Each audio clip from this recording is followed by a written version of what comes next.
The sky had the color of wet ash, the kind that lingers in a fireplace long after the fire's gone out. It was morning in Pine Knot, though no one seemed eager to greet it. The streets were mostly quiet, save for a dog nosing through frozen cabbage leaves behind the mercantile and the hollow clatter of an old sign swinging overhead. She sat on the edge of the depot bench like someone afraid to take up space. A woman of wide hips and soft arms, wrapped tight in a faded shawl, hunched over a carpetbag that had lost its shape weeks ago. Her boots didn't match and neither did the buttons on her coat. One had a pink flower, the other was plain brass. Her hair, an auburn so dark it looked black in the cold, clung to her temples and flattened curls. No one greeted her. No one offered help. No one even asked her name. She'd arrived the night before, though the word arrived felt too kind. She'd been let off like freight. One of the Lang boys had hooted from behind the saloon. Looks like the rancher ordered 2 brides by mistake and they stitched them together. A few laughed. Most just turned their heads. She had been promised a man named Edgar Rawls. He was to meet her with a horse and a ring, she'd been told. She'd even stitched a white ribbon into the lining of her bodice. But Edgar never came. The station master shrugged. The telegraph wire had been down for days. She hadn't slept indoors since Georgia. By midday, her biscuit had gone hard in her lap, her cheeks raw with windburn. The shawl couldn't keep the cold from seeping through. Her belly rumbled, but not just with hunger. It held a different ache, a knowing one. The kind that says you've been fooled again. The townsfolk passed her like furniture. Some with pity, some with smirks. She noticed how they only looked once. That was always the pattern with her. A glance, a blink, and then away, as if weight carried shame contagious through eye contact. From the upstairs window of the boarding house, Miss Dobbs peered down with a hand over her heart like someone witnessing a car wreck. Her apron flared with judgment. "She won't fit any of my beds," she told the widow beside her. "And I've only so much roast for dinner." That settled it. The woman on the bench had a name. Nettie June. 24 years old. No brothers. No dowry. Her notebook stayed closed in her bag even though she longed to write something, anything, to make the silence move. But words felt stuck behind the shame, and shame weighed more than any suitcase. Around 3 o'clock, the wind changed direction. Dust lifted off the dry road like old memories, and a wagon creaked into view. A man alone at the reins.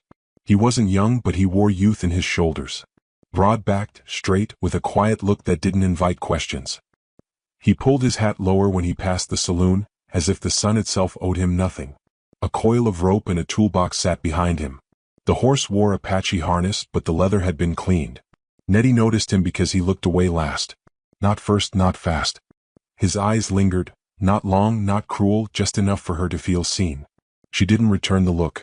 Shame made that hard. He pulled up near the blacksmith's, climbed down, and disappeared inside. She expected nothing of him. Evening settled fast, as it always did in dry places. The hills purpled and the sky bruised. The station light flickered once, then went out. Someone laughed down by the stable. Nettie tried to lie flat on the bench but couldn't. Her hips hung over the edge. Her shoulder ached from holding her bag like a shield. And then came a sound she didn't expect. Footsteps. Not fast. Not hesitant. He was back. The man with the quiet shoulders. He stood a few feet away, a bowl in one hand, a rolled coat in the other. She stiffened. He didn't speak. Just crouched, set both items down, and tipped his hat in a nod so small it might have been wind. Nettie blinked at the bowl. Steam wisped from it, beans, potatoes, something with garlic. She didn't move. She didn't trust it. Pity meals always came with strings. But when she looked up, he was already walking away. She waited, counted to 30, then reached forward with trembling fingers and took a sip. It tasted like warmth she didn't earn. The coat smelled like cedar and sweat and a little bit of rain. In the distance, the man disappeared past the church and up a trail no one else used. Someone asked where he was headed. The saloon-keeper muttered, "Thatcher Reed's a lone wolf. Widow rancher. Lost his wife to childbirth and never took to words after." No one called Nettie's name. The station emptied. The sky deepened into velvet. She curled under the coat like a blanket she didn't deserve. The next morning came thin and yellow, like butter scraped across toast. Her joints ached from the bench. Her cheeks were sticky from tears she'd cried soundlessly. But her fingers still clung to the edge of that coat, as if to let go was to wake from something tender. By then the bowl was gone, taken some time in the night. But folded beneath it, tucked inside her boot where it hadn't been before, was a square of paper torn from ledger stock. 5 words in tidy pencil strokes. "Come with me." T. She stared at it. No name, no plea. Just an offer. No one had asked her to come anywhere in a long, long time. Not after seeing her. Not after measuring her against their expectations. Not after their first glance. Her hand shook. The station master came out to sweep the steps, whistling, and paused when he saw her still there. You still waitin' on Edgar Rawls? He asked, more curious than kind. Nettie swallowed. Her tongue tasted like sleep and shame. No, she said softly. No, I'm not. She stood, clutching the coat and the note. At the road's edge, dust swirled. The same wagon waited, its wheels not quite still. He didn't wave. Didn't call. Just watched. His hands rested on the reins like they'd always been there, like they'd never once let go of anything they meant to hold. Nettie stepped off the platform. Behind her, a boy whistled low. Fat bride's got herself a buyer, he muttered. Nettie didn't turn. She didn't cry. She didn't even flinch. But her spine, for the first time in weeks, straightened without apology. And as she climbed up into that wagon, placing her worn bag beside her, she didn't ask him where they were going. She just held the coat around her shoulders like a story not yet told. And he, without speaking, offered her the reins. The road west of Pine Knot turned to gravel quick, then to a rutted track worn in by hooves and frost more than wheels. Nettie June sat beside him on the wagon seat, arms folded tight around her middle, the oilskin coat draped over her like borrowed time. She didn't ask where they were headed. The wind carried wood smoke and cold silence, and he didn't offer any explanation either. His eyes stayed ahead, mouth set quiet beneath a thick mustache sun-bleached at the edges. The horse pulled steady. They passed a bare orchard and two wind-toppled fences. No sound but creaks, snowmelt dripping from pine needles, and the low murmur of his boots shifting against the floorboard. Thatcher Reed. She hadn't spoken his name aloud yet, but it lingered like a weight in her mouth. That was the name the saloon-keeper had muttered, the man whose wife had died birthing a baby who didn't live long enough to be named. A man folks said had spoken fewer than 50 words since, and none of them wasted. The sun hung low behind them, gold-smeared. Over frost-bitten hills. Nettie clutched her bag, unsure whether to be grateful or afraid. She'd gotten into his wagon without knowing if he was kind, just quiet, or the kind of quiet that swallowed girls whole. She told herself if he meant her harm, he'd have done it already. But still, every jolt of the wagon made her fingers twitch. They rode until the trees thickened. Then came a clearing. Not big. Just enough land to breathe. The cabin rose from the dirt like it hadn't meant to last but did anyway. One story, a crooked chimney, shutters missing on one side and no curtains on any window. But it was clean. Kept. A horseshoe nailed above the door and kindling stacked with care. A saw leaned against the porch like a handshake. He tied off the horse, jumped down, then offered his hand. Nettie hesitated. She wasn't used to being helped out of things. Most men just looked away until she'd hoisted herself up or down on her own. But Thatcher waited, hand steady. She let him help her down. His palm was warm, calloused but not rough. Inside, the cabin smelled of pine, kerosene, and something faintly sweet, maybe apples left too long in a drawer. A single iron stove squatted in the corner, belly glowing. A pot rested on top, something simmering low. She counted 2 chairs, one narrow bed, a wash basin, a lantern, and a table with notches carved into it like tallies. No photographs. No lace. No clock ticking. "You'll take the bed," he said simply. It was the first sentence she'd heard from him. His voice was lower than she expected, like it had weight but not rust. She blinked at him. He didn't say anything else. Just moved past her, grabbed a rolled-up blanket and went back out onto the porch. She stood there for a moment, not knowing what to do with her arms. Then she sat on the edge of the bed and unclasped her bag slowly. Inside was a bar of soap, a cracked comb, her old notebook, and the white ribbon meant for her wedding day. She didn't take it out. That night she barely slept. Every creak made her flinch. Once she looked out the window and saw him sitting in the chair by the door, coat wrapped around him, boots still on, watching the dark. In the morning he'd already stoked the stove. The smell of bacon drifted through the wood. She blinked herself awake to find a tin plate waiting for her on the table, still warm. No fork, just torn bread. No note. Just presents. He came in later with snow on his sleeves and 2 eggs in a hat. She started cleaning instinctively, dishes, the wash basin swept near the hearth. She broke a mug. It slipped from her hand and shattered against the stove. Her stomach dropped. She waited for his face to change. For anger. Judgment. Something sharp. But he just walked over, crouched down, picked up the pieces and set them on the table. That night, after she'd curled under the blanket, she heard the sound of something being glued. Slow. Patient. The next day he brought in a bundle of worn linens and dropped them on the bed. "If you want to mend," he said. Then he walked back out. Nettie ran her fingers over them. One was a set of old curtains, faded green with small embroidered leaves. The stitching had come loose on one side. She stared at them for a long time, then began threading her needle. Her stitching was uneven. Ugly even, but she kept going. Outside the snow had stopped. A crow landed on the fence post and stared in at her. She paused, then lifted her hand slowly, palm out, not to shoo it but to say, "I see you too." By the end of the day, one curtain was passable. She climbed onto the chair and hung it with bent nails. The window now held warmth, not just cold light. She didn't realize how much the emptiness had glared back at her until it softened. When he came in later, he stopped in the doorway. His eyes didn't linger long, but they held stillness, like something inside him had nodded. They didn't speak much. Not for days.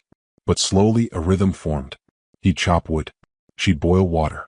He'd leave her the corner slice of bread with butter already spread. She'd clean his boots while he slept outside. One night she placed the notebook on the windowsill. Empty, but open. When he saw it, he didn't ask questions. He just put a pencil beside it. The silence didn't feel so empty anymore. Sometimes she heard him humming low while working the saddle straps. It was always the same tune, wordless and wandering. She wanted to ask who taught it to him but didn't. He never asked why she didn't write. One evening while she peeled potatoes, she asked, "Was it your wife's bonnet in the chest?" He didn't look up. Just nodded once. "Mary. I'm sorry." Another nod. A beat passed. "She liked curtains," he said. Nettie looked up sharply. That was the first thing he'd said that wasn't instruction or reply. A memory shared. She said a house without him was just shelter, not a home. Nettie turned toward the half-hung curtains and felt her chest tighten. She was right. That night she stitched the second curtain slower. Neater. The wind howled, snow piled, and inside the cabin the light glowed gold across the table. Her shoulders began to drop. Not from surrender, but from relief. She'd carried shame for so long her back had forgotten how to rest. But things shifted again one morning. It was Sunday. She awoke to the sound of boots crunching outside and rose to find Thatcher already gone. There was a note this time. Back by noon. Fixing fence line. She boiled water, folded the blanket, and looked for something useful to do. That's when she noticed it, an envelope wedged beneath the door. Inside, a paper. Stiff. Proper. Miss Nettie June. It has come to the attention of this township that you are residing, unmarried, with Mr. Thatcher Reed under improper arrangements. As a moral safeguard, Miss Dobbs has been assigned to review your situation and if necessary report to the council. You have until Friday. There was no signature. No kindness in the ink. Nettie stared at it. The same shame she thought had softened returned with a vengeance. The letter felt like hands tightening around her throat. Her fingers curled. She wanted to burn it. Hide it. Pretend it didn't exist. But she left it on the table. She didn't cry until later. Quietly. Facing the wall. When he returned, she was already slicing carrots. Her hands shook a little. He noticed. She saw him glance at the letter. He didn't speak. He just pulled off his gloves, washed his hands, and dried them on his shirt. Then, quietly, he lifted the paper, folded it into quarters, and tucked it into the stove's flame. They watched it burn. The flames hissed once. Then silence. "I'll mend the fence again tomorrow," he said. "Town's full of gaps." Nettie didn't reply. But something in her chest broke and healed at the same time. That night, as she curled under the quilt, she found a small object tucked under the corner of her pillow. The mug she'd broken. Its cracks lined with soft gold glue. Fixed, not hidden. Held together like something still worth using. The curtains hung now, both of them, stitched by uneven hand and prayer, fluttering when the wind pressed soft against the glass. Outside, a weak sun scraped across the snow, but inside the cabin, the light fell in buttery stripes across the floor, warming the knotty planks beneath Nettie's feet. She stood by the stove stirring stew, breathing in rosemary and smoke, letting the scent fill the hollows shame had carved in her. It had been 3 weeks since the bench. 3 weeks since a man with no promises had said, "Come with me," and meant it. Thatcher still hadn't offered much in words, but in gestures he gave daily. Eggs by the kettle would stack just so, her coffee poured first. When he spoke, it was necessary and spare. But kindness doesn't always arrive with language. Nettie learned his rhythms like she'd once memorized hymns. At dawn he fed the horse. By 8 he walked the fence line. By noon he fixed something broken, a hinge, a boot sole, a rail leaning toward rot. At dusk he came home with dirt under his nails and snow in his beard, and she always had the fire going. And though no formal words had passed between them about who she was to him, or who he might become to her, each day stitched them closer, not with declaration but with doing. Still the town had not gone quiet. Twice a week, Thatcher rode in for salt, flour, or kerosene. And each time he returned with something more. Murmurs carried in his silence, whispers folding like ash into his coat.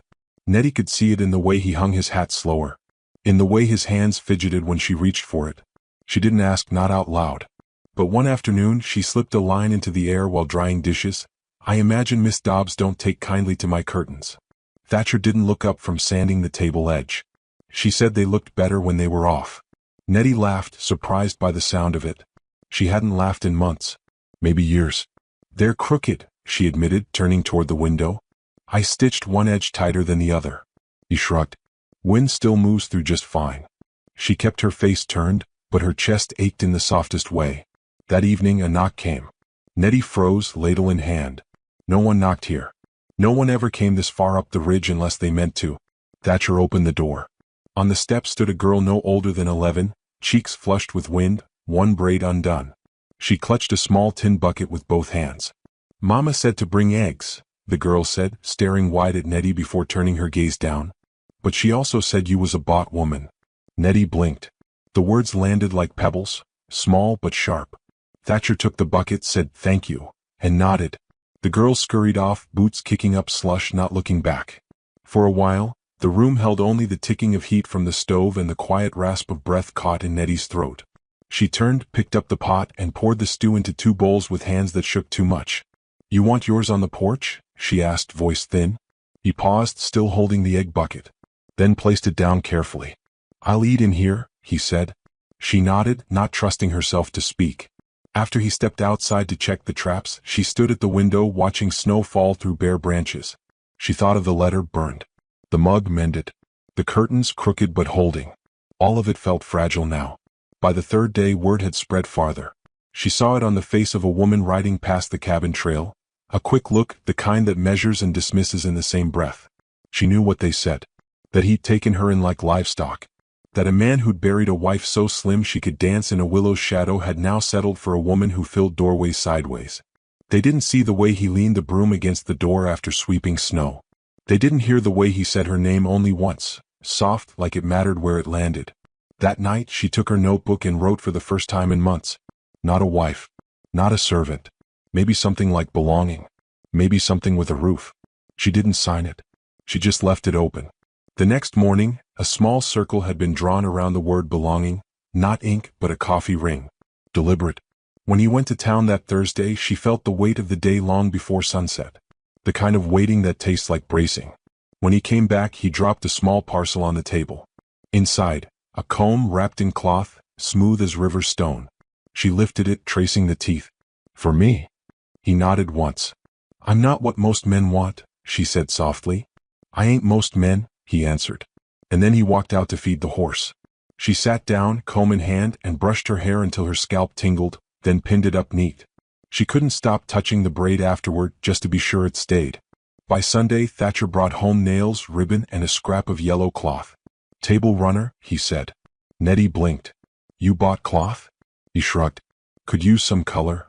So she stitched it with trembling fingers and a silly smile she couldn't hide. She placed it beneath a mason jar filled with pine cones and dried orange peels. Then she sat back and stared at it like it was a painting someone else had made. Later, she found a note slipped under her pillow. In his writing, blocky and careful. "You make quiet feel like home again." She wept with the note clutched against her chest. But the shift came one dusk later. A sound on the porch. Not boots. Not the horse. Voices. She stood in the doorway as Thatcher opened it. There stood Wyatt Lang, mouth cocked in a half-smile, and beside him his brother Micah, who liked to spit when he laughed. "We just came up to see what breed you're raising these days," Wyatt said. "Heard she eats double but stitches like a nun." Thatcher didn't speak, didn't flinch, but his jaw set. Nettie stood behind him, spine straight. Micah glanced over. "Well, damn, she's bigger than the barn cat." Wyatt stepped forward. "You lettin' folks think she's a bride?" Or you just needed warmth this winter? The words were a match in dry grass. But Thatcher still didn't strike. Instead, he said one thing, "You done?" Wyatt blinked. That a threat? No. That's a door. And with that, Thatcher shut it. The latch clicked. Silence bloomed. Nettie stood frozen.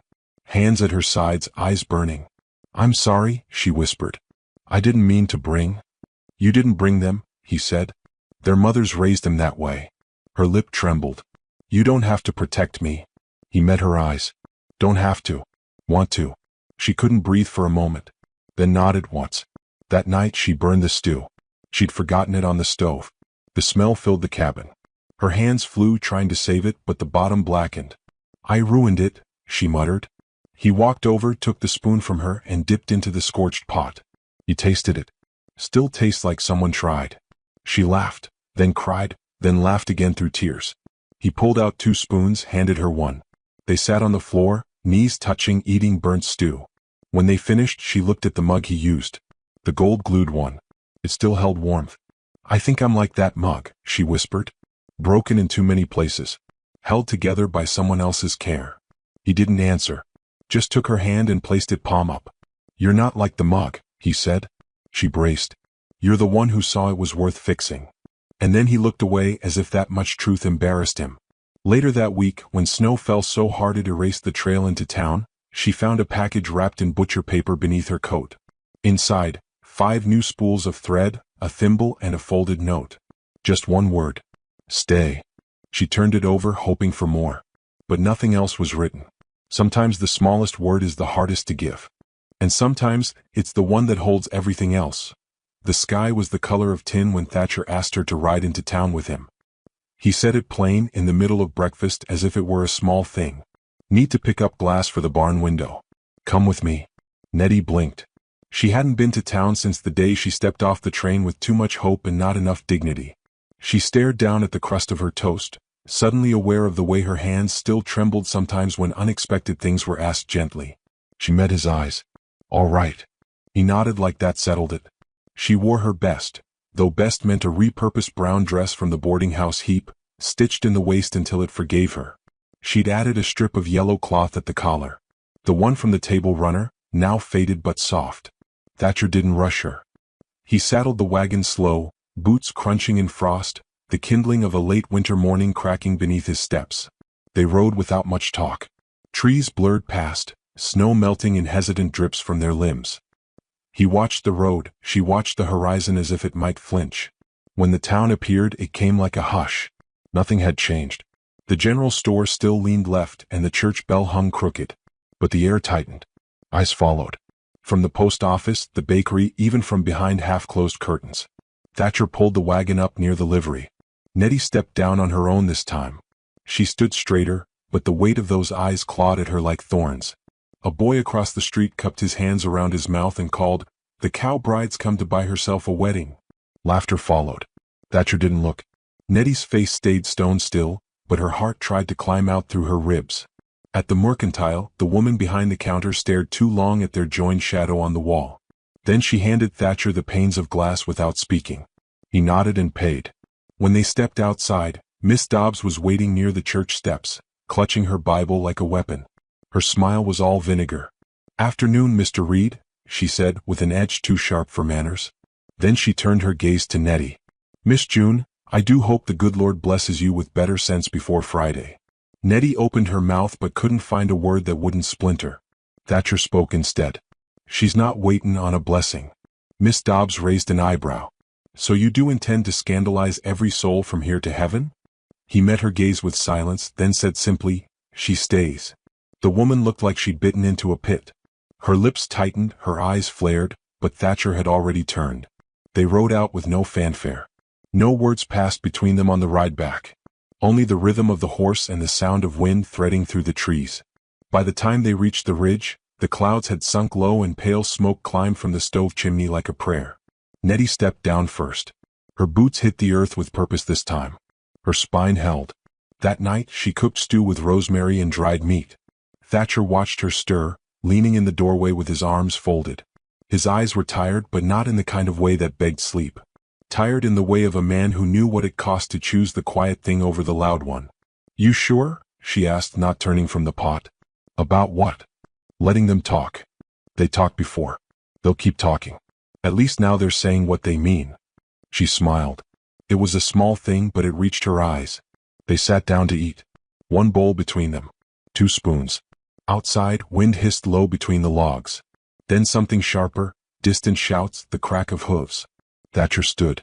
His face shifted, senses flaring like a buck catching scent. Then came the orange. Light. Flickering. Wrong. Barn, he said, already grabbing his coat. She followed without hesitation, snatching a bucket as she ran. By the time they crested the hill, the upper barn was a fury of flame. The roof had already fallen inward. One side still held, but not for long. The calves, he breathed and ran. Nettie didn't wait. She filled her bucket at the pump, hands freezing, knuckles splitting. Fire crackled loud now, angry like it had been waiting all winter to be born. Thatcher kicked the barn door open, vanished inside. Smoke billowed out. Nettie shouted his name, coughing. The flames raced fast along the rafters, hungry and hot. She threw water where she could, useless against a beast already fed. He emerged dragging a calf by its halter, soot in his hair, a burn across his cheek. The calf bleated, hooves skidding on ash. She ran to help, catching the animal's flank, guiding it toward the pen. There's another, he rasped. No, she cried, grabbing his arm. Let it go. But he was already turning back. She didn't think, just followed. The inside of the barn was a furnace. Shadows danced in red and black, and the heat clawed at her skin. She covered her mouth with her sleeve and pushed through. The second calf was tangled in rope near the far stall, bleeding in panic. Thatcher knelt, blade in hand, slicing at the bindings. Nettie grabbed the animal's head, cooing nonsense, heart thundering. Then came the crack. A beam above them snapped, groaned, and fell. Thatcher yanked her back just in time. His shoulder hit the post hard. They stumbled out into the night, coughing, dragging the calf behind them. The barn collapsed with a scream of timber. They dropped to their knees in the snow. Smoke rose like a veil behind them. He turned to her, eyes wide. Her hands raw, blistered, skin peeling. You're burned, he said. So are you, she whispered. They sat in the snow, steam curling off their coats. You shouldn't be followed me in there. You shouldn't be gone alone. They looked at each other. Something passed between them, not a vow, not a promise. Something older, simpler. I won't leave. Inside the cabin, she cleaned his cheek, dabbing at the wound with trembling fingers. He did the same for her palms, silent, gentle. She winced once and he paused. You scare easy? He asked. She shook her head. Not anymore. Later, with the fire low and the blankets wrapped tight around them, he said, I think they lit it. She nodded. I think so too. They wanted to send a message. She touched the bandage on his shoulder. Then we send one back. His eyes met hers. How? She took his hand and placed it over her heart. The message didn't need words. The next morning, the town woke to a sheet nailed to the outer cabin wall. Nettie had stitched it the night before, through pain and ash and silence. It read in thread the color of fire. She stays. And beneath it, Thatcher had written 2 words in black ink.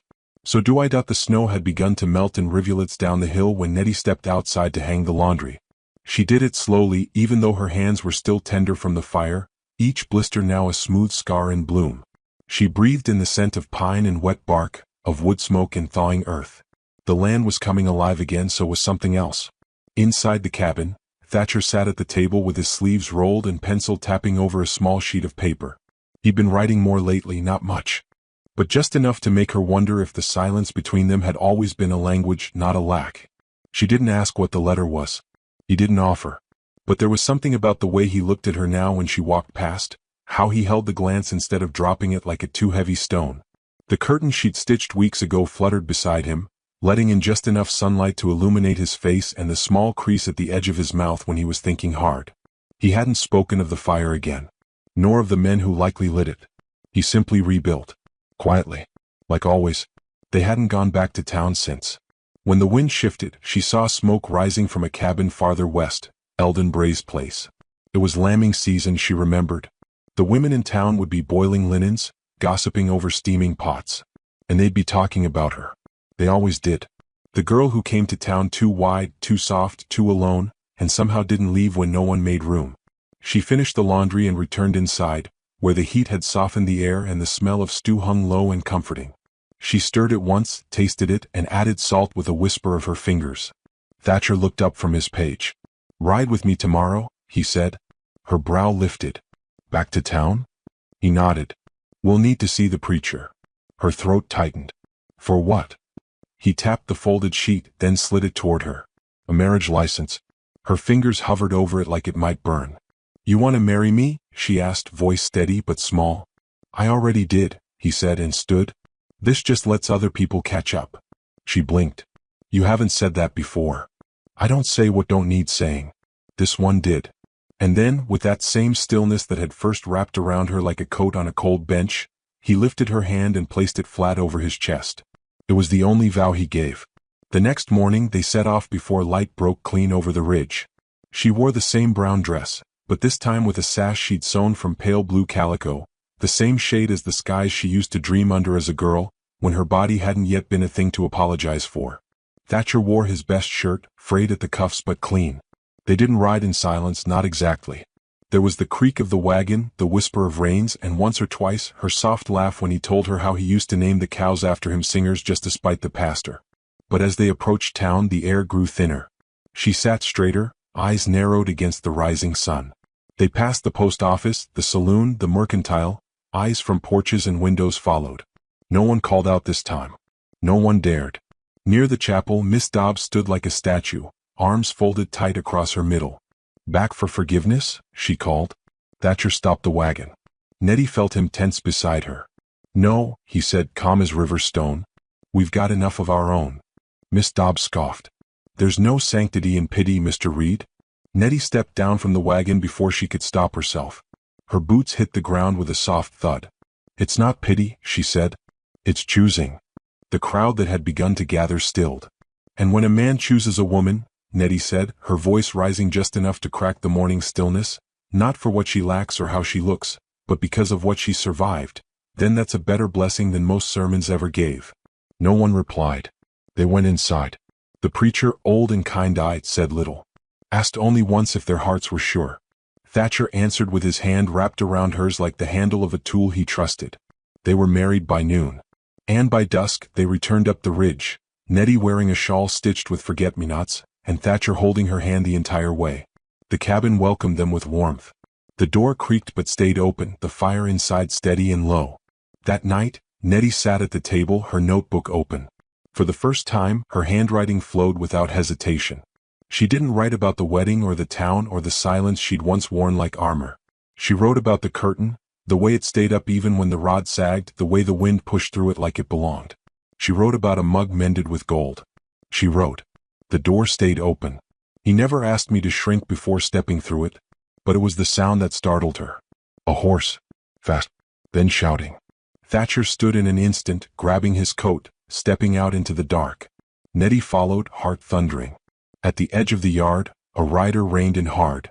It was Jeb Morgan from town, face pale beneath his hat. "Wyatt Lang's dead," he said. "Mike is missing." Thatcher's jaw tightened. "How?" "Shot. Barn was burned. They think it's tied to what happened here last month." Jeb looked at Nettie then, and his mouth opened like he might say something cruel. But instead he tipped his hat. "You all right, Mrs. Reed?" Nettie swallowed, unsure how to answer. "I am now," she said. The rider nodded and turned back toward the trail. Thatcher didn't speak as they returned to the porch. But before he stepped inside, he looked back at the horizon where the fire had once been. Nettie touched his arm. "Are we safe now?" He considered it, then nodded slowly. "We're home." They went inside, the curtain fluttering behind them. And the door, as it always had since she arrived, stayed open.